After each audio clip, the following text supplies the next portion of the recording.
Do you ever look around and think, wow, the world is a crazy place, and it just seems to get crazier and crazier? Ease your mind and take a break. This is Fuel for the Soul with John Giftah. We're a hub for inspirational Christian sermons, practical keys for Christian living, and Christian discussions and interviews. You'll be inspired to live the life that you were created for. Your host is a top-ranking podcaster, best-selling author, world record holder, aerospace engineer, life coach, evangelist, and founder of John Giftah International. Welcome to Fuel for the Soul with John Giftah.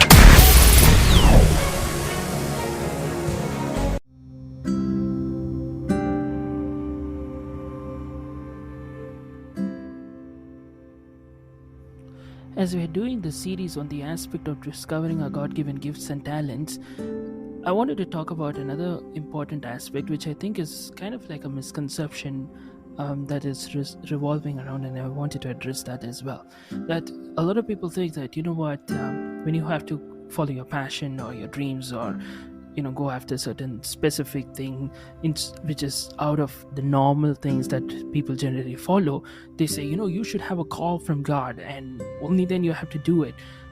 You have to have a specific calling in your life that you are very sure, and you should have some physical some kind of a manifestation or an experience or something like that, and only then you are actually called to go after your gifts. Now I want to tell you something, guys, very, very important. First of all, as I told you before, that God has given everybody gifts, right? From the parable of talents, I want to talk to you from the parable of talents. I encourage you to check them out. I'm sure that we've talked about this a couple of times, even in Matthew chapter 25 from verse 14 to 30. If you just look at it, he called together all the servants and gave them talents. It's not a few of them, but everybody, right? He gave talents to everybody. But what I want you to focus here is this, that the Bible says that he gave them the talents and he just left.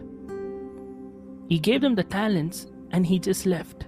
That's the picture of God giving us talents. You have to remember something here. He didn't give them instructions saying, go and multiply it. He didn't tell them anything. He didn't tell them what to do. He didn't tell them use it. He just gave the talent and he left. But then when the master returns again, he asks them what they did with it. And you see, the one who got the 5 made it to 10. The one who got the 2 made it to 4. Whereas the one who got 1 just buried it. And the master is furious. He looked at the others and he said, you have been good and faithful servants.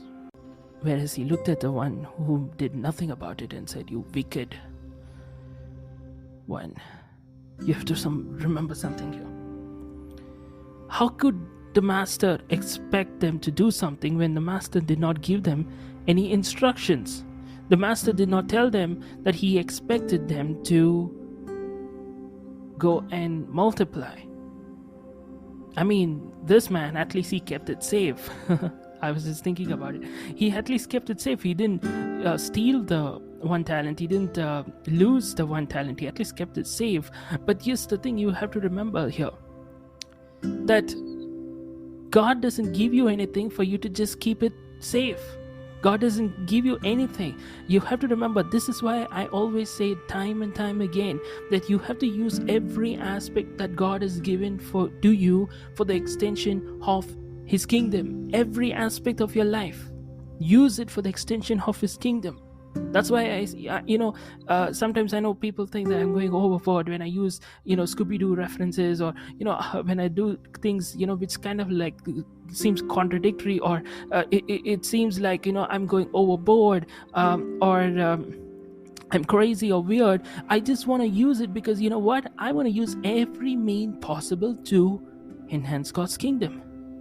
Every gift that I have, every talent that I have, every aspect of my life, I want to use it. Because God expects You don't have to wait and say, I didn't get any message from God, so I don't have to use. No, God didn't give them any instructions, but He still expected them to use what He gave them. You have to remember that. You know, this is why many people are missing on their God-given calling and purpose. Why?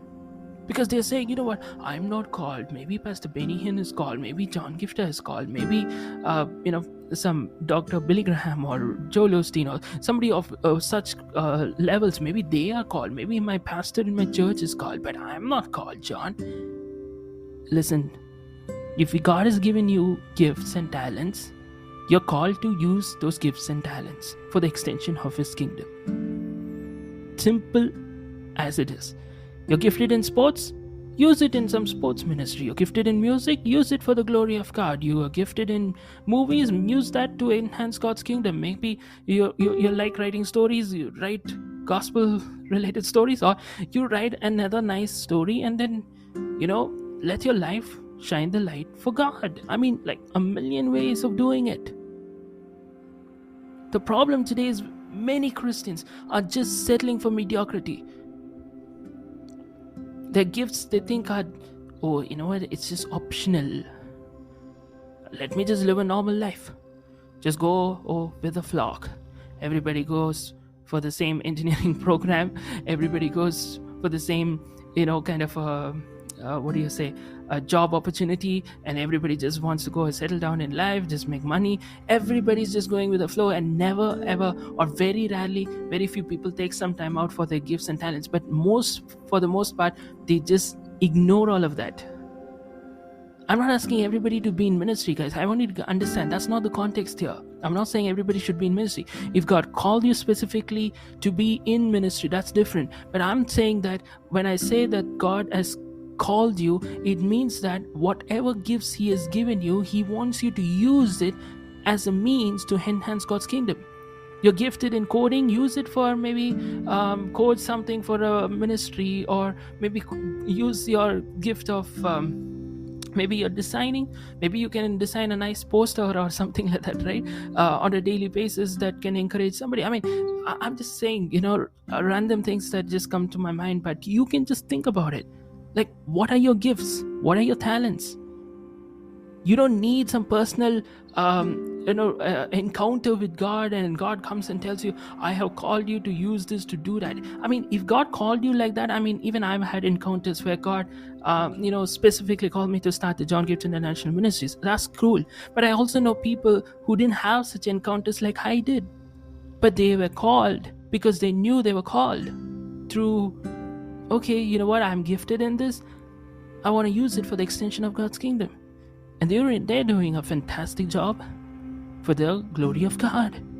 See, listen, guys, I want to tell you something. If you see from this same passage, like I said, the master did not give any instruction to them, but He still expected them to use, to multiply.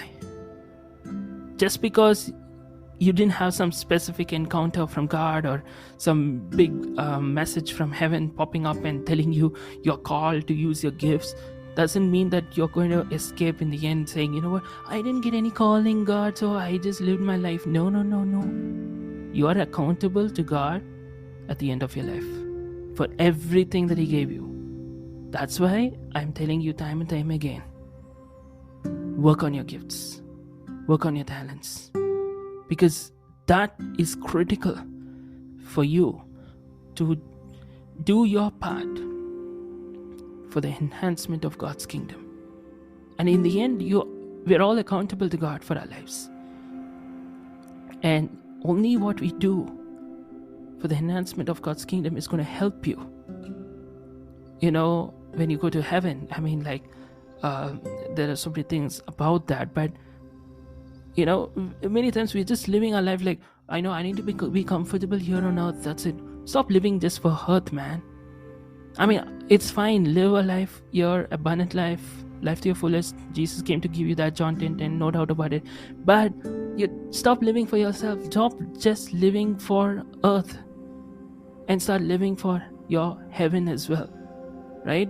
What you do for God's kingdom is what is going to determine the kind of life you're going to have in heaven.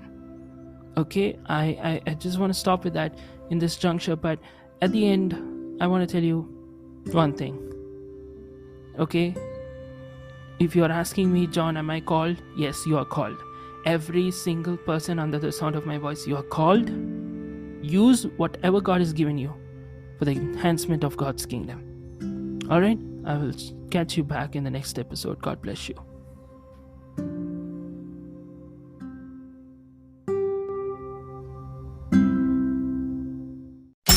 You've been listening to Fuel for the Soul with John Giftah. We hope you were blessed and inspired to live the life that God has for you. Make sure to subscribe to the John Giftah YouTube channel for regular uploads of sermons, skits, interviews, and more. Follow John Giftah on Instagram for regular inspirational posts. And don't forget to check out the best-selling books written by John Giftah. Who Am I?, which will help you understand your identity, and the latest #1 bestseller, Unveil Your Purpose, helping you discover your purpose and to start walking in it. Make sure to leave a rating and review, and be sure to share it with your friends and loved ones. If you'd like to donate, you can find the PayPal link in the description. And if you'd like to invite John Giftah to speak at your event or to get more details, go to the website at www.johngiftah.com. See you on the next episode of the Fuel for the Soul with John Giftah. God bless you.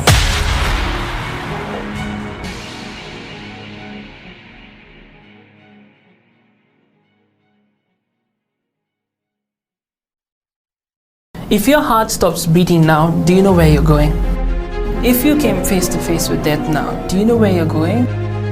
And this is not a message of condemnation. This is a message of hope. There is a God who loves you so much. He sent His only Son, Jesus Christ, to come down and pay a heavy price by shedding every drop of His blood on the cross. Thank you for dying for my sins. When you believe in Him, you have free gift of salvation for you that assures us that we will go to heaven when we die instead of suffering in hell forever. I just encourage you today to make the simple step of faith and say, Jesus, I thank you for what you did on the cross. Thank you for giving me this gift of eternal life.